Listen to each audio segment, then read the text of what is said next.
ಅಚಿಂತ್ಯವ್ಯಕ್ತರೂಪಾಯ ನಿರ್ಗುಣಾಯ ಗುಣಾತ್ಮನೆ ಸಮಸ್ತ ಜಗದಾಧಾರ ಮೂರ್ತಯೇ ಬ್ರಹ್ಮಣೇ ನಮಃ. Be happy gold channel ವೀಕ್ಷಕರಿಗೆ ಸ್ವಾಗತ. ನಾನು ವೇದಮೂರ್ತಿ ವಿನಾಯಕ್ ಭಟ್. ಕರ್ಕಾಟಕ ರಾಶಿಯವರಿಗೆ 2ನೇ ಸ್ಥಾನದಲ್ಲಿ ಕೇತು, ಅಷ್ಟಮ ಸ್ಥಾನದಲ್ಲಿ ರಾಹು, ನವಮ ಸ್ಥಾನದಲ್ಲಿ ಕುಜ ಚಂದ್ರ ಬುಧ ಶನಿ, ದಶಮ ಸ್ಥಾನದಲ್ಲಿ ಶುಕ್ರ ಮತ್ತು ರವಿ, 12ನೇ ಸ್ಥಾನದಲ್ಲಿ ಗುರು ಇರುವುದರಿಂದ ಸ್ವಲ್ಪ ಮಧ್ಯಮ ಫಲಗಳು ಈ ಏಪ್ರಿಲ್ ತಿಂಗಳಿನಲ್ಲಿ ನಿಮಗೆ ಗೋಚರವಾಗುತ್ತದೆ. ಗುರುವು 12ನೇ ಸ್ಥಾನದಲ್ಲಿ ಇರುವುದರಿಂದ ಗುರುಬಲ ಹಾಗೂ ದೈವ ಬಲವು ಮಧ್ಯಮವಾಗಿರುವುದು. ದ್ವಿತೀಯದಲ್ಲಿ ಕೇತು ಇರುವುದರಿಂದ ಸಂಸಾರ ಜೀವನದಲ್ಲಿ ಸ್ವಲ್ಪ ತೊಂದರೆ ಉಂಟಾಗುವುದು. ಸತಿಪತಿ ಕಲಹವಿದ್ದರೂ ಕೂಡ ಮಕ್ಕಳಿಂದ ಸಂತೋಷದ ವಾತಾವರಣ ನಿಮಗೆ ಪ್ರಾಪ್ತಿಯಾಗುತ್ತದೆ. ಸಂತತಿ ಅಪೇಕ್ಷೆ ಪಡುವವರಿಗೆ ಸಂತಾನ ಭಾಗ್ಯದ ಯೋಗ ಕೂಡ ಈ ರಾಶಿಯವರಿಗೆ ಏಪ್ರಿಲ್ ತಿಂಗಳಿನಲ್ಲಿ ಶುಭ ಸಮಾಚಾರಗಳು ಬರುವು. ಮಂಗಲ ಕಾರ್ಯಕ್ಕೆ ವಿಳಂಬವಾಗುವುದು. ಕೆಲಸ ಕಾರ್ಯಗಳಲ್ಲಿ ನಿಧಾನತೆ. ಅಷ್ಟಮದಲ್ಲಿ ರಾಹು ಇರುವುದರಿಂದ ಉದರ ತೊಂದರೆ ಅಂದರೆ ಹೊಟ್ಟೆಯ ಭಾಗಕ್ಕೆ ಸ್ವಲ್ಪ ತೊಂದರೆಗಳು ಗೋಚರವಾಗುವುದು.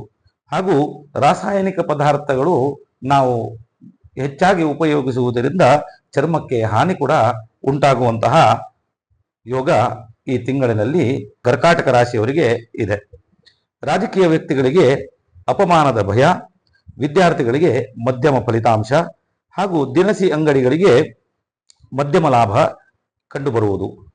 ಅನಿರೀಕ್ಷಿತವಾಗಿ ಪ್ರಯಾಣ ಯೋಗ ನಿಮಗೆ ಕಂಡುಬರುವುದು.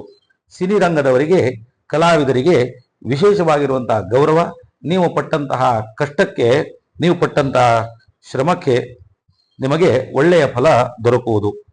ಸಾಲ ತೀರಿಸುವಂತಹ ಯೋಗ ಹಾಗೂ ಮಧ್ಯಮ ಅಭಿವೃದ್ಧಿ ಪ್ರಾಪ್ತಿಯಾಗುವುದು. ಕಟ್ಟಡ ನಿರ್ಮಾಣ ಮಾಡುವವರಿಗೆ ಮಧ್ಯಮ ಪ್ರಗತಿ ಅಂದರೆ ನಿಧಾನವಾಗಿ ಮಂದಗತಿಯಲ್ಲಿ ಕಾರ್ಯಗಳು ನಡೆಯುವುದು. ಅದರಿಂದ ಈ ರಾಶಿಯವರಿಗೆ ವಿಶೇಷವಾಗಿ ಗುರುವಿನ ಅನುಗ್ರಹವಾಗಬೇಕು.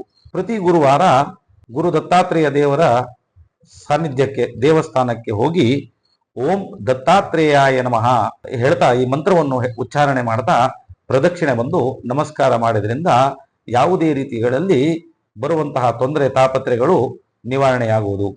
ಈ ರಾಶಿಯವರಿಗೆ 12ನೇ ಸ್ಥಾನದಲ್ಲಿ ಗುರು ಇರುವುದರಿಂದ ಗುರುಬಲ ಇಲ್ಲ. ಆದರೂ ನಿಮ್ಮ ಮನೆ ದೇವರಿಗೆ ಹಾಗೂ ಸರ್ಪಕ್ಷೇತ್ರಕ್ಕೆ ಹೋಗಿ ದೇವರ ಸೇವೆ ಮಾಡುವುದರಿಂದ ದೇವರ ಅನುಗ್ರಹವಾಗುವಂತಹ ಯೋಗ ಈ ರಾಶಿಗಳಿಗೆ ಈ ಏಪ್ರಿಲ್ ತಿಂಗಳಿನಲ್ಲಿ ಗೋಚರವಾಗುತ್ತದೆ. ವಿಲಾಸಿ ಜೀವನಕ್ಕೋಸ್ಕರ ಧನ ವ್ಯತ್ಯಯ ಮಾಡುವಂತಹ ಈ ರಾಶಿಯವರಿಗೆ ಈ ಏಪ್ರಿಲ್ ತಿಂಗಳಿನಲ್ಲಿ ಕಂಡುಬರುತ್ತದೆ. ಈ ಏಪ್ರಿಲ್ ತಿಂಗಳಿನಲ್ಲಿ ಹಿರಿಯವರೊಂದಿಗೆ, ಸಂಬಂಧಿಕರೊಂದಿಗೆ ಹಾಗೂ ಎಲ್ಲರೊಡನೆ ವೈಮನಸ್ಯದಿಂದ ಇದ್ದು ನಾನಾ ರೀತಿಯ ತೊಂದರೆಗಳು ಕಾಡುತ್ತವೆ. ಸ್ವಲ್ಪ ಎಚ್ಚರಿಕೆಯಿಂದ ಇದ್ದು ನಿಮ್ಮ ಮಾತಿನ ಮೇಲೆ ನಿಗಾ ಇದ್ದು ತುಂಬಾ ಎಚ್ಚರಿಕೆಯಿಂದ ಈ ಏಪ್ರಿಲ್ ತಿಂಗಳಿನಲ್ಲಿ ಜೀವನ ಮಾಡಬೇಕು. ನಮಸ್ಕಾರ.